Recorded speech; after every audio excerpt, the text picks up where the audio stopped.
mental miskin dirubah jadi mental keberkelimpahan? Sangat bisa. Keputusannya cuma tinggal kamu pilih aja mau tetap dalam mental lama atau mental kelimpahan. Sesimpel itu. Lalu kamu harus, ini kan pertanyaan dari alumni ya Farida ya? Ya, kalau pertanyaan ini dari alumni, start awalnya gampang. Tinggal lihat lagi bab 1, kamu siapa? Gitu. Kamu siapa? Itulah kunci utamanya. Karena kalau boleh teman-teman catat ya, bahwa di mana kamu memfokuskan sesuatu, disitulah energi akan tertuju dan disitulah realita terjadi. Jadi jika kamu memfokuskan ke rasa kurang, mental kurang, ya udah realitanya akan di situ.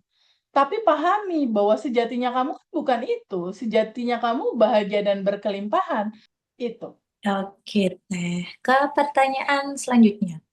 Ya. Ini kayaknya masih ada hubungannya dengan pertanyaan pertama tadi ya. Teh, mental miskin tuh bisa nggak sih diubah menjadi mental keberlimpahan? Terus proses mengubah mental miskin menjadi mental berkelimpahan secara bertahap itu bagaimana? Bisa nggak mental miskin dirubah jadi mental keberkelimpahan? Sangat bisa.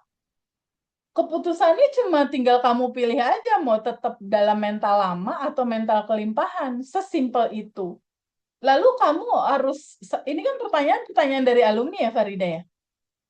Ya, kalau pertanyaan ini dari alumni, start awalnya gampang. Tinggal lihat lagi bab 1, kamu siapa? Gitu.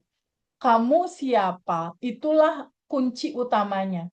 Karena kalau boleh teman-teman catat ya, bahwa di mana kamu memfokuskan sesuatu, disitulah energi akan tertuju dan disitulah realita terjadi. Jadi jika kamu memfokuskan ke rasa kurang, mental kurang, ya udah realitanya akan di situ. Tapi pahami bahwa sejatinya kamu bukan itu, sejatinya kamu bahagia dan berkelimpahan. Kamu fokuskan terus ke sisi itu gitu. Rasakan bahwa bagaimana kamu melihat identitas diri kamu. Bagaimanakah identitas diri kamu ini kamu memahami tentang kamu tuh siapa gitu. Kamu siapa? Terus bagaimana pada akhirnya kamu memahami tentang siapakah diri kamu. Nah, rasa-rasa tentang bagaimana self concept ya, tentang diri kamu siapa, itulah yang akan merubah realita. Jadi, gimana teh cara ngerubah mental miskin menjadi mental berkelimpahan secara bertahap? Nggak ada cara lain, step pertama tahu dulu bab 1 tentang siapa diri kamu. Step kedua, kamu harus tahu juga cara sistem kerja semesta seperti apa. Dia hanya memantulkan seperti cermin. Lalu berikutnya step ketiga, bagaimana pada akhirnya mental miskin, mental kekurangan ini berubah menjadi mental kelimpahan secara bertahap. Itu nggak ada cara lain dengan kesadaran. Pahami bahwa semua fase perubahan itu terjadi pada saat kita sadar. Pada saat kita menyadari, oh ada aku yang lama ya, yang merasa resah, yang merasa kurang, yang merasa menderita. Tapi sekarang aku tahu ada bab 1 nih. Terbuka sama sebuah kemungkinan bahwa aku kan bukan itu, aku kan bukan si kekurangan itu. Aku percikannya, ada identitas baru yang sebetulnya bukan baru. Justru itu fitrah kamu, diri kamu, tempat kamu pulang, tempat kamu berangkat.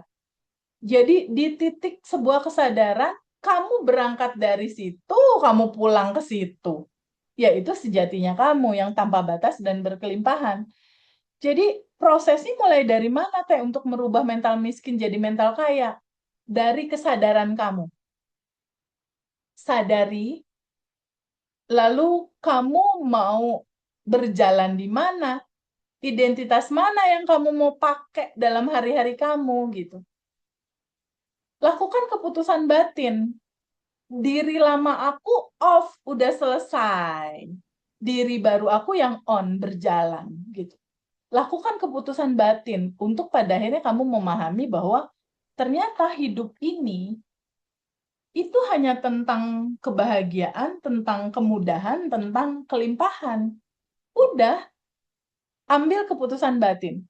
Lalu jika itu sulit sekali Teh, aku merasakannya, sulit sekali aku mengupayakannya, apa yang harus dilakukan? Please, hal utama yang perlu dilakukan itu adalah rilis. Itu basic ya. Sadar nafas syukur itu basic, rilis itu pun basic. Karena kalau kata satu buku Sedona Method, penciptanya itu Lester Levinson. Lester Levinson bilang bahwa the highest action is releasing, atau aksi terbesar. Aksi terbesarnya manusia itu adalah rilis, melepaskan dari yang bukan dia, melepaskan kekurangan, melepaskan keterbatasan, karena memang kamu adalah makhluk yang tanpa batas gitu. Jadi tahapan itu yang perlu teman-teman tahu. Sehingga perenungannya itu harus betul-betul teman-teman pahami bahwa memulai ini semua tuh sangat simple. Untuk teman-teman yang pada saat ini melihat video ini ya, yang mungkin dalam situasi yang mencari solusi tentang hidup, atau di titik teman-teman merasakan TVB aku udah jatuh nih, bingung solusinya gimana, khawatirnya penuh, PR belum selesai misalnya. Nggak usah nggak usah khawatir dengan semua apa yang kamu lewati saat ini, ya. Karena faktanya solusi kehidupan kamu itu ada di dalam dirimu sendiri. Dan semua goal-goal yang kamu inginkan dalam kehidupan kamu itu sebetulnya ada di dalam dirimu sendiri.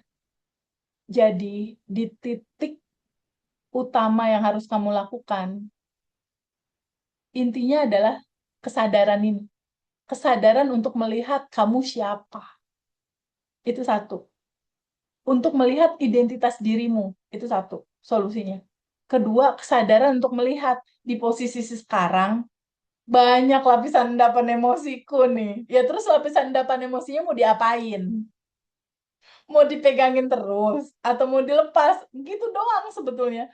Jadi ini tuh, Farida, ya Allah, solusinya tuh gampang sebetulnya. Ya, teman-teman ya, yang saat ini masih lagi bingung, gak usah bingung-bingung teman-teman, solusinya ada di dalam.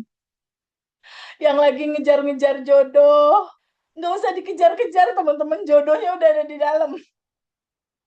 Tinggal kamu merilis dan kamu kuantum jam aja lalu lepasin, masuk ke dimensi keempat. Tadinya di materi. Ya, Windy yang udah ngerasain online reuni Abundant Revolution Bali kemarin, rekamannya udah terima ya? Udah teh, Udah ya? udah, Udah terima udah, ya? udah. Seru ya? Iya, Ada metode craft ya?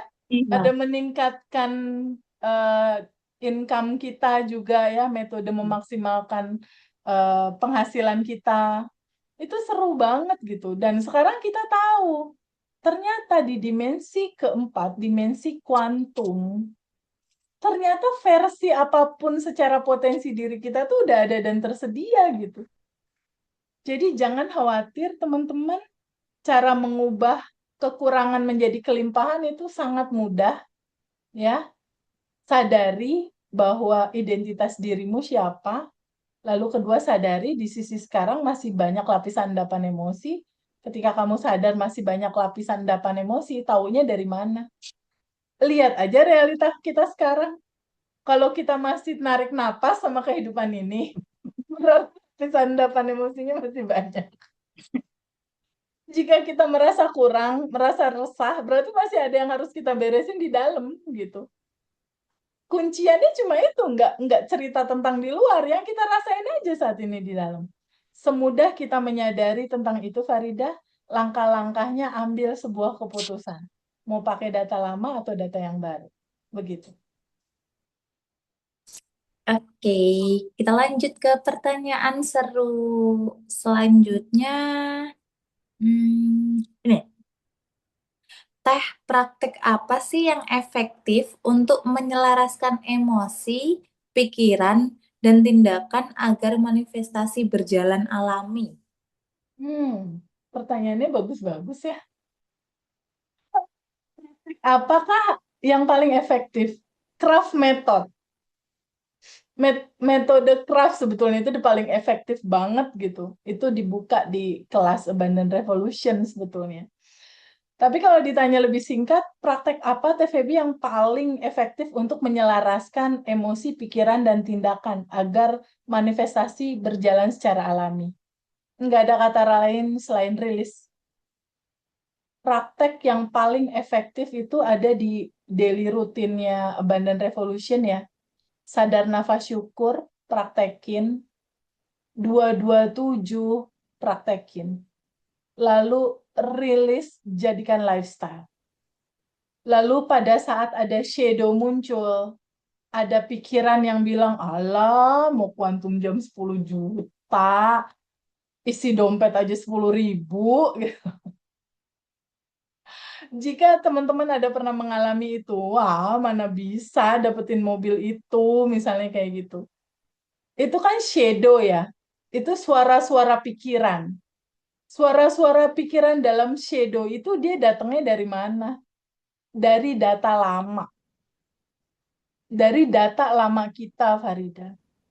Jadi ketika shadow muncul, nggak usah ditentang, nggak usah dimarahin, nggak usah dibenci, karena itu bagian dari data kita, bagian dari diri kita. Jadi lewati segalanya dengan cara pandang yang benar, kamu melihat dunia ini dan kehidupan ini. Jika shadow itu muncul, cukup kamu bilang, itu kan diri lama aku yang kurang. Diri lamanya udah selesai. Off. Diri baru aku yang sekarang, ya yang sekarang bahagia berkelimpahan. Ya sekarang beruntung dan berkelimpahan. Cukup kayak gitu aja. Itu bisa jadi praktek yang sangat efektif yang teman-teman bisa lakukan. Nanti mulai pelan-pelan praktek quantum jam itu diterangkan di Zoom-nya kelas Abundant Revolution atau di Zoom Quantum Enlightenment. Lalu nanti mulai pelan-pelan praktekin filosofi gosok gigi. Oh, pokoknya banyak. Di kelas kita istilah-istilahnya ada filosofi gosok gigi, ada filosofi shower. Itu buat praktek-praktek harian yang simple gitu. Dan beberapa alumni itu udah mempraktekannya dan berhasil. Aku pribadi terakhir di Desember, akhir-akhir Desember juga praktekin dan itu berhasil. Farida, menyenangkan banget itu filosofi gosok gigi. Ya, jadi itu ya praktek efektif yang bisa dilakukan sama teman-teman. Sadar nafas syukur, 227, rilis. Sending love banyak-banyak ya. Dan mengalir aja apa adanya, nggak perlu kamu ngatur-ngatur hasil, nggak perlu ditungguin. Karena substansi dari kehidupan ini itu adalah menerima semua sajian hidangan yang semesta kasih buat kita. Terima semua karena itu adalah cinta. Dan cinta menyelesaikan segalanya.